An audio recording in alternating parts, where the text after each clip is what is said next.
Сәлем достар, менің есімім Райымбек, сіз Рич Қазақ YouTube каналындасыз. Бұл жерде білім алуға байланысты, бизнесқа және спортқа байланысты, жалпы алғанда өзін дамытуға байланысты әртүрлі пайдалы кеңестер мен лайфхактармен бөлісетін боламыз. Сол себептен каналға жазылмаған болсаңыз, міндетті түрде жазылыңыз, видеоға лайк басып, достарыңызбен бөлісуді ұмытпаңыз.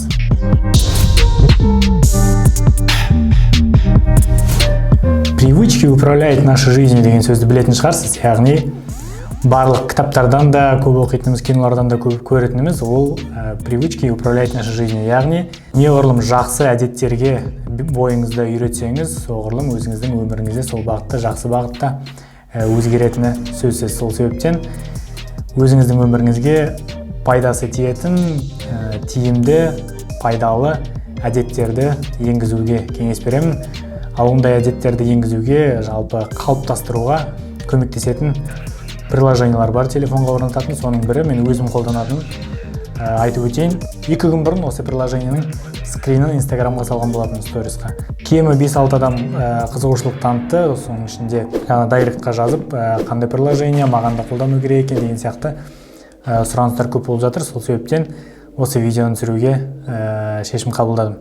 Приложенияның атауы жалпы трекер привычек луп деп аталады. Ең қарапайым, значогын қарап алыңыз, өзіңіз интернеттен көшіргенде осы приложение тауып алсаңыз болады. Бұл приложениедағы маған ең ұнайтыны бұл тегін орнатылады және рекламасы жоқ. Менің ойымша бұндай приложениялар өте редко кездеседі. Және ішіндегі приложенияның дизайны да қарапайым, ешқандай артық кнопка, батырма, лишний ештеңе жоқ. Мен көріп отырғандарыңыздай, мен өзімнің мысалға өзімнің өміріме енгізгім келетін привычкаларды жазып қойдым. Список қылып таныстырып өтейін. К примеру, бірінші жолда көріп тұрғандарыңыздай, енді 6-да тұру әлі күнге дейін қолымнан келіп жатқан жоқ, бірақ міндетті түрде тырысу керек. Келесі мысалға вес деп тұр, салмағымды төмендетуге арналған таңғы жаттығулар болатын. Бұны тоқтаусыз жасап келе жатырмын. Осының мысалында көрсетейін, қараңыз. Тізімнің ішінде мысалға басасыз, каждый привычканың үстіне ішінде статистика шығады, қанша всего 13 күн жасалып келе жатыр. Тоқтаусыз, тек қана жоғарыға. Мына жерде төменде календар тұр, яғни 23-нен бастадым. Бүгін 4-ті, яғни тоқтаусыз 13 күн бойы қатарынан жасап келе жатырмын. Сәйкесінше осындай тек қана жоғарыға көтерілетін график көрсетіліп тұр. Қазір басқа арасында пропущенный жерлерді бар көрсетейін. Мынау мысалға мына чтение, кітап оқу тоже 22-сінен бастаған болатын. 22-сі, 23-і, 26-сы, 26-сынан кейін бір жұмадай оқылмады. Яғни төмен қараймын, қараңыз. 30-ына 31-і 1 апрель. 1 апрельден кейін қайтып көтерілген. Яғни күнде осылай жібермей, осы привычкаларға жасап отырсаңыз, өміріңізге кәдімгідей тұрақты әдет болып енетіні сөзсіз. К примеру, новый привычка қалай қосамыз, оң жақта жоғарыда плюс значогы бар. Басып, к примеру, видео түсіру деге. Видео түсіру. Мына жерде цветін таңдауға болады, яғни. Одан кейін повторять каждый день, каждую неделю, 2 раза в неделю өзіңіз керегіңше қойып аласыз. Одан кейін напоминание. Мысалы кешкі видеоны обычно кешкі 7-те түсіруге болады. 7:00-де сохранить. Міне төменде көріп тұрғандарыңыздай видео түсіру деген жаңадан мысалға привычка қосқыңыз келсе, осылай қосылады.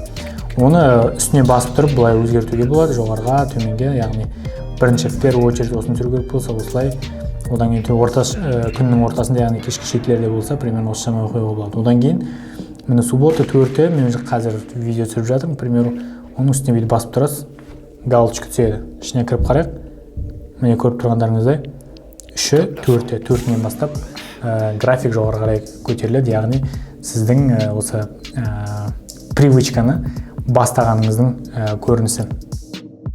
Одан кейін мына жерде сортировка бар, сортировка по названию, сортировка тағы да басқа, по оценке, по вручную. И вручную келген қойған кезде манағыдай үстіне бір привычканы басып тұрып, орындарын қозғалтуға болады.